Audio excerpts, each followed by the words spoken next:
Hey guys, it's me Chandrak and today I want to do a review and a guide about Ayaka should you pull, and I will give the conclusion in the end. But overall I will say Ayaka is pretty very all-around character, meaning he's very well balanced character. Like his attack from elemental blast you can utilize that. It's different like Hutao that mostly people utilize like elemental elemental skill infusion with the charge attack, but in here Ayaka can use from attack into elemental burst, all useful, and the damage is all well distributed. So I think she's very all-round character. So let's get started then.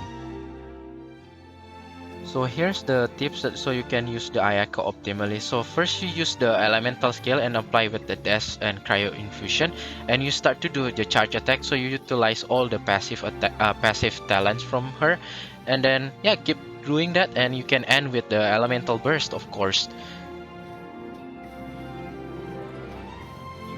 Also take notes that Ayaka can hit the charge attack with kind of certain range, so it's not like have to be so close, so you can keep on the incense, and also she can hit multiple enemies. First let's start with the talent. So actually it depends how you want to distribute, depends on the roles. So for me I like Ayaka as a all-rounder, meaning he can become like everything's well distributed from attack to elemental burst. So I make it kinda distribute equally, and I know it's pretty hard because Inazuma just start, so I just make equally distribute. However, my pleasure for Ayaka it's kinda quick swap teams, meaning I utilize more skills and bursts, so that's why I increase the burst a little bit more. So in here there's couple combo that I already explained before. So actually, you have to do the dash because the dash in here give you infusion about 5 seconds for cryo like Hutao did, but this one you just need to dash. And after that you can perform elemental skill because in here you see the passive talents. If you use the Hyoka one, you will get a normal charge attack for 30% increase, which is very good. And also when you do the Senho, which is the dash, you will get another 18% of cryo bonus. So how you can optimize it? You use the dash, you use the elemental skill, and perform the charge attack and attack though, and then you can end with the elemental burst. So that's how about the talent. So for the constellation, I think there's some of them that very good. So the first one actually just okay because it's very depends on RNG 50% reducing cooldown. It's actually not bad, but it's just like a RNG base, which is very situational. Second one is good. If the one that you see in the beta that very wide, because yeah, this is the constellation too. It gives you more additional frost leg and more damage, which is very good. The fourth one also very good. The fourth constellation is very good. It will decrease the defense by 30% for 6 seconds. Is very nice. And six actually pretty good, very good actually, very good actually. Give a lot of charge attack damage bonus like 200, almost 300.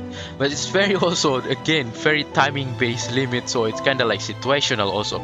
So for me, I prefer 2 and 4. 1 and 6 is good but situational.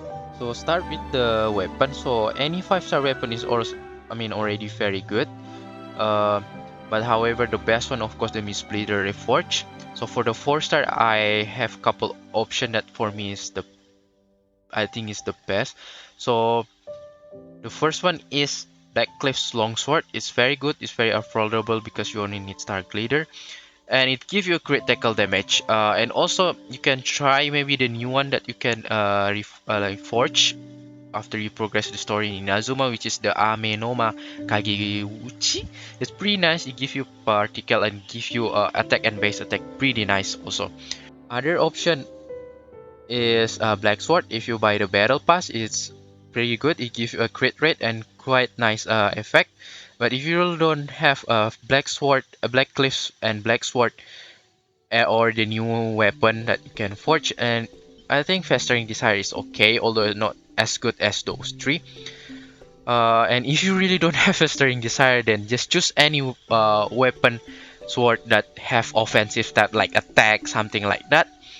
It also can work. Yes, move to the artifact. So there's a couple of them that I think personally is like the best one of the artifact to equip for Ayaka. However, if you really don't have the one uh, that I recommend, the good stat from the one I recommend, you can try the alternative that I will put in notes. But however, in this discussion, I will only highlight the one that I recommend.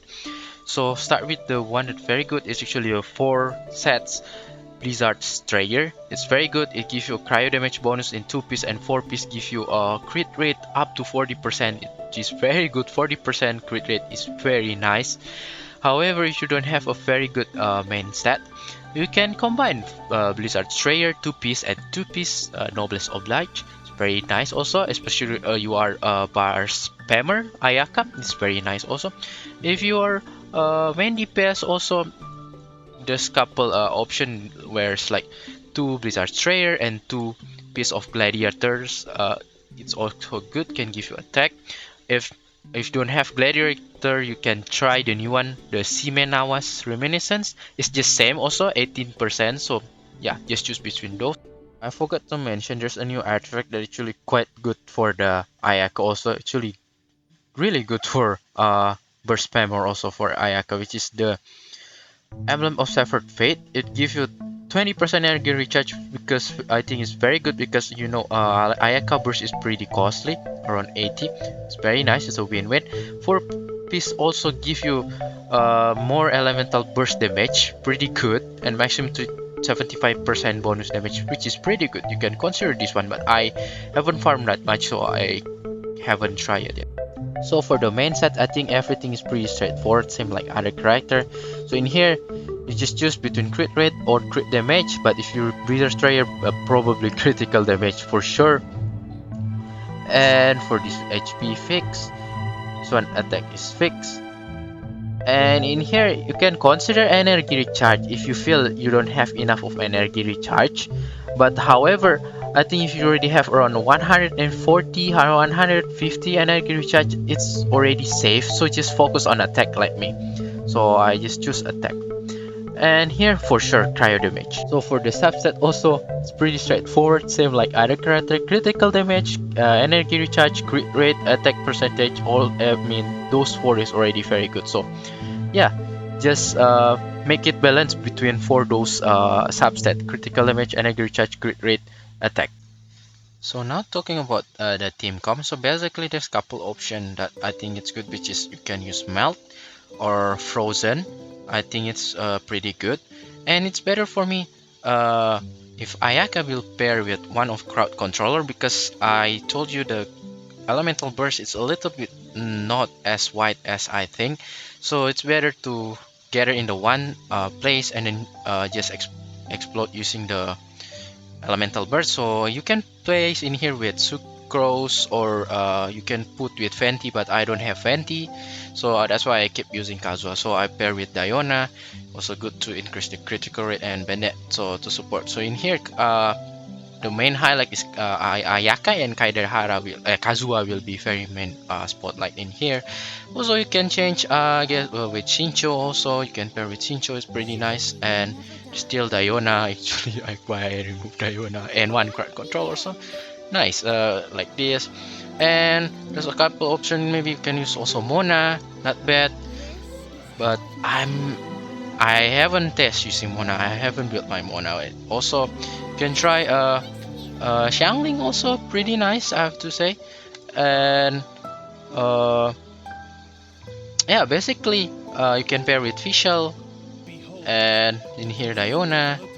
So there's a couple that you can pair, as long you have like 2 support, 1 controller, and 1 Ayaka. I think it's already good enough. So here's why you should the reason you should pull. So first, if you write the character, I know Ayaka is very highly anticipated character, so if you like, just pull. Second, if you need another cryo unit, if you feel you lack of cryo unit, you can pull. She pretty solid character. And third, if you need alternative of Ganyu, if you still waiting for a run and you feel it's too long and you need a short-term Ganyu like, then pull for Ayaka. Although I think Ganyu still perform a little bit better, but I think she can become a very good temporary Ganyu alternative. So here's a couple reasons for you to not pull Ayaka. So first, if you already built couple of cryo unit, like let's say you already built Changyeon, Kaya, Rosaria, and also Ganyu, I don't think it's mandatory or very necessary for you to pull, because I think yeah, I know Ayaka is very good, but I think she will not give you kind of massive different changes for the your cryo unit. In fact, that I think for you it's better for you to invest something that you lack, or you need like something very distinct. So for in my case, I very lack of the animo that time, so I choose animo, and actually that's really give me a big impact. Second is pretty straightforward. If you you don't like the playstyle, don't pull. The third one is if you like to see high damage, like one shot big damage, I don't recommend to pull. I know it's kind of only psychology issue and stuff like that, but I know some of the people really like to see like kind of like 100k 500k at the same time, like 1 million.